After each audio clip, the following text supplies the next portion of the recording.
Olvidaos de la vaca. Sí, esa misma, la de la señora O'Leary, la que supuestamente volcó una lámpara de queroseno de una patada y quemó la tercera ciudad más grande de Estados Unidos. Esa historia se la inventó un periodista llamado Michael Ahern. 22 años después, él mismo lo admitiría. Era una mentira creada para conseguir un gran titular.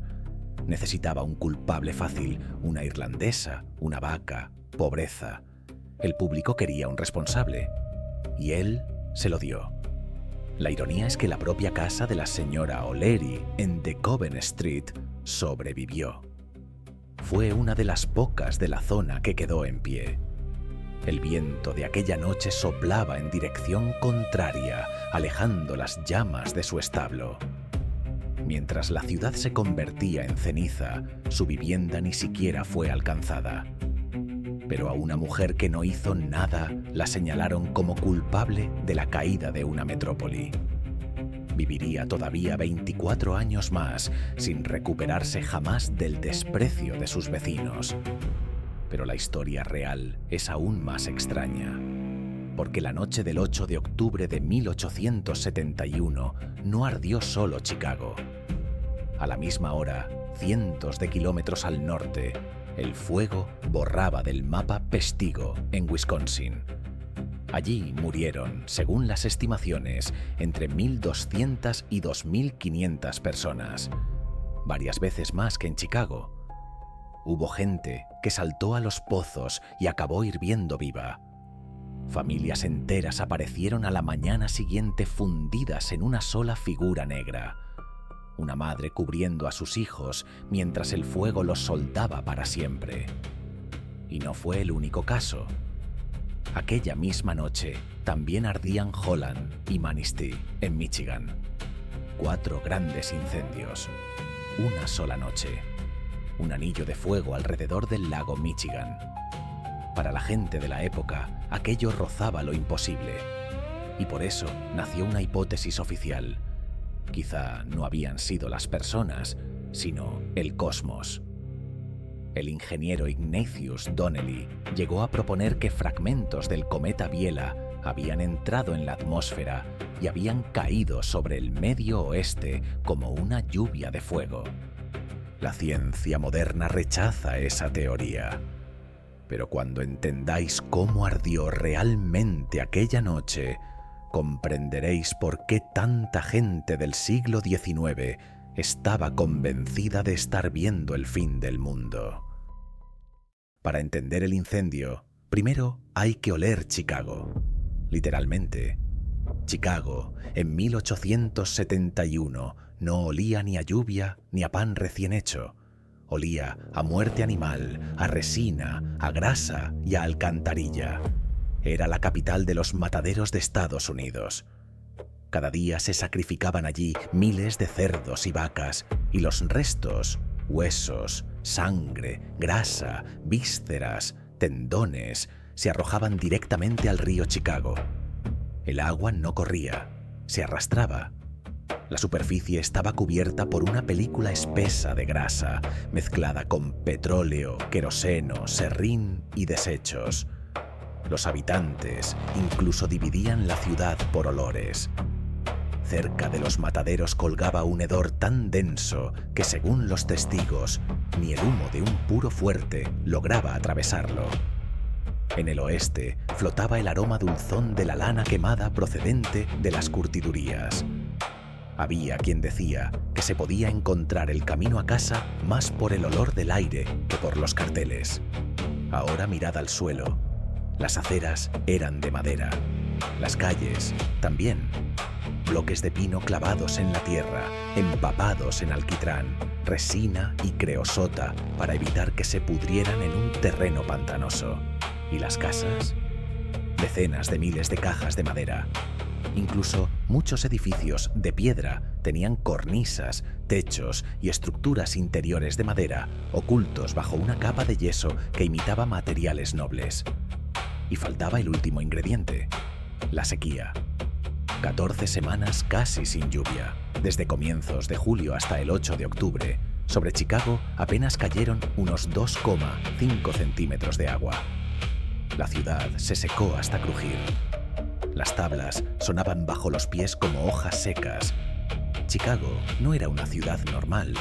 Era una cerilla empapada en combustible y abandonada al sol. Todo estaba esperando una sola cosa: una chispa. Y lo peor es que casi nadie lo veía como un problema. Los habitantes de Chicago estaban convencidos de que eran más fuertes que la naturaleza, de que su ciudad crecía tan rápido y con tanto orgullo que ninguna fuerza podía tumbarla. Pero en ciudades así, la catástrofe no llega, solo espera el momento oportuno. Los habitantes de Chicago no se sentían vulnerables, se sentían dioses. Porque pocos años antes del incendio habían hecho algo que, en pleno siglo XIX, parecía ciencia ficción. Levantaron físicamente la ciudad del suelo. La operación se llamó Raising of Chicago. El problema era sencillo. La ciudad estaba construida sobre un pantano, el alcantarillado no funcionaba y el cólera mataba a la gente. Para instalar nuevas tuberías había que elevar el nivel de las calles. Y los ingenieros decidieron levantar también los edificios. En 1858, el Hotel Tremont House, una enorme mole de ladrillo de 6 plantas, empezó a subir lentamente. Debajo, cientos de obreros giraban miles de gatos mecánicos de forma sincronizada. Piso a piso, el edificio se elevaba mientras dentro continuaba la vida cotidiana. Los huéspedes dormían, los camareros servían café, nadie salía corriendo. Para Europa, aquello parecía magia. Para los habitantes de Chicago, era la prueba definitiva de su grandeza. Habían domesticado el barro, habían sometido a la naturaleza con ingeniería. Y por eso, el domingo 8 de octubre de 1871 empezó con absoluta tranquilidad. Aunque el día anterior ya había habido un gran incendio en la ciudad, uno que duró 17 horas y dejó a los bomberos exhaustos. Las mangueras estaban agrietadas, los caballos reventados, los mandos enfermos. El único barco de bomberos estaba averiado. Pero la ciudad no pensaba en eso. Los periódicos hablaban del teatro, de sombreros elegantes y de noticias sociales. No del viento, no de la sequía, no del peligro. Y mientras tanto, desde la pradera avanzaba un viento seco del suroeste, caliente, duro, hambriento. Venía directo hacia una ciudad que llevaba años fingiendo ser inmortal. A las 8:30 de la noche, algo se incendió en un establo de DeKoven Street. La persona por la que ardió Chicago no se apellidaba O'Leary. Se llamaba Matthias Schaffer. Era el vigilante de la torre de incendios del Tribunal del Condado de Cook, el punto más alto de la ciudad. Su trabajo era sencillo. Veía fuego, daba la señal correcta por telégrafo. A las 21:30 vio un resplandor anaranjado al suroeste y envió la alarma. Pero la envió al lugar equivocado. Indicó una caja de alarma situada a más de 2 kilómetros del foco real. Un error, humano, banal y fatal. Pocos minutos después, Schaffer comprendió que se había equivocado. Y ahí ocurrió lo peor. No corrigió la señal, no envió una segunda alarma. Más tarde explicaría que no quería parecer incompetente. Por ese pequeño acto de orgullo, el fuego ganó un tiempo precioso. Y le bastó. Cuando los bomberos llegaron al lugar correcto, ya no ardía un establo, ardían barrios enteros.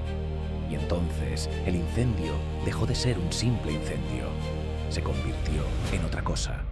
El aire abrasador empezó a ascender con violencia, mientras el aire frío del lago corría a ocupar su lugar. Las corrientes chocaron, se retorcieron, giraron sobre sí mismas y nacieron los tornados de fuego, firewhirls, columnas gigantescas de llamas que rugían como si el cielo se estuviera rompiendo. Esos remolinos arrancaban tejados, levantaban vigas en llamas y lanzaban fragmentos ardiendo al otro lado del río Chicago, la barrera que todos consideraban segura. Pero el río no protegió a la ciudad, porque su superficie estaba cubierta de grasa, petróleo y residuos industriales. Cuando una viga ardiendo cayó al agua, ocurrió una escena casi apocalíptica. El río se incendió. Los puentes empezaron a arder desde abajo. Los barcos se transformaron en hornos flotantes. El agua, que debía salvar, se convirtió en el camino más rápido hacia la destrucción. No es extraño que la gente cayese de rodillas gritando que aquello era Dios, o un cometa, o el fin del mundo. Cuando el agua arde y el aire se convierte en un torbellino de llamas, cuesta mucho seguir creyendo en explicaciones normales. Cuando uno imagina una ciudad en llamas, piensa en gritos, carreras y oraciones. Pero en medio del desastre, la gente hace cosas extrañísimas. En una de las calles, el dueño de un salón sacó varios barriles de bourbon a la puerta, los abrió a hachazos y gritó: «Bebed, que total se va a quemar todo». Y la gente, de verdad, se lanzó a beber. Algunos bailaban, cantaban y reían bajo la luz de una farola, mientras, a pocas calles de allí, iglesias y comercios se venían abajo envueltos en llamas. Otros saqueaban joyerías a través de escaparates ya reventados por el calor. Algunos intentaban salvar cajas fuertes, otros pianos. Hubo quien siguió aferrado al oro como si todavía fuese a servirle de algo. Los que quisieron huir de forma civilizada descubrieron algo peor. En mitad de una catástrofe también arde la moral. Los cocheros se convirtieron esa noche en dueños absolutos del destino ajeno. Los precios se dispararon hasta el absurdo. Pedían por un trayecto lo que un trabajador ganaba en un año entero. Y si unas calles más allá alguien ofrecía más dinero, el pasajero anterior era arrojado a la calle con maletas y todo. Pero la escena más brutal se vivió junto al lago Michigan. Hacia allí fueron miles de personas, mujeres en camisón, hombres descalzos, niños en brazos, animales al lado. Todos entraban en el agua, primero hasta las rodillas, luego hasta la cintura, después hasta el cuello. Y permanecían allí durante horas. El agua estaba helada, los dientes castañeteaban. A su lado temblaban caballos, flotaban ratas, mugían vacas, y desde arriba caía una lluvia de fuego, ceniza, chispas, trozos de basura ardiendo. La gente cubría a los niños con ropa mojada, hundía la cabeza bajo el agua para no quemarse los pulmones con el aire abrasador. Y precisamente ese sufrimiento era lo que salvaba vidas. Los que salían demasiado pronto se asfixiaban. Los que resistían hasta el amanecer salían azules, casi congelados, pero seguían vivos. Entre el fuego y el agua, eligieron el agua. Y aquella noche fue la única elección correcta. El gran incendio ardió durante 31 horas.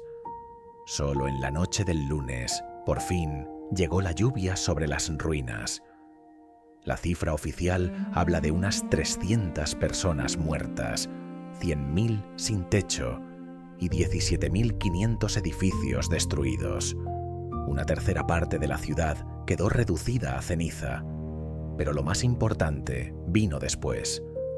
Hoy, cuando los turistas se hacen fotos junto a la famosa Bean de Millennium Park, no están pisando solo tierra, están pisando restos del viejo Chicago. Después del incendio, la ciudad no sabía qué hacer con millones de toneladas de ladrillo, vidrio, metal, ceniza y objetos calcinados. Parte de todo eso se empujó hacia el lago, se compactó y se cubrió con tierra. Así nació una nueva línea de costa. Bajo los céspedes perfectos y los museos modernos todavía hay una capa entera de catástrofe. Pero el fuego no cambió solo el suelo, cambió la lógica de la ciudad. Después del incendio, en el centro se restringió con dureza el uso de la madera. Las nuevas normas exigían piedra, ladrillo y hierro. El suelo se encareció. Había poco espacio, y esa trampa urbanística empujó a los ingenieros a buscar otra solución: construir hacia arriba. En 1885 apareció en Chicago el Home Insurance Building, el primer rascacielos con estructura interna de acero. Todas las ciudades verticales del mundo tienen un antepasado lejano en ese edificio nacido de las cenizas de 1871. Pero también hubo un lado oscuro. La nueva ciudad de piedra era cara. Los inmigrantes pobres no podían permitirse vivir en ese nuevo centro. Poco a poco fueron desplazados a la periferia, a barrios baratos de madera, donde las normas de seguridad ya no parecían aplicarse igual. Así, el incendio no solo creó una nueva arquitectura, también dibujó un nuevo mapa de desigualdad. Chicago no se limitó a reconstruirse. Creció a partir de sus propias cenizas, con sus rascacielos, su orgullo, sus traumas y sus líneas de división, que todavía hoy siguen visibles. Gracias por viajar conmigo al pasado para entender mejor lo que tenemos delante en el presente. Escribid en los comentarios qué ciudad os gustaría ver en el próximo vídeo.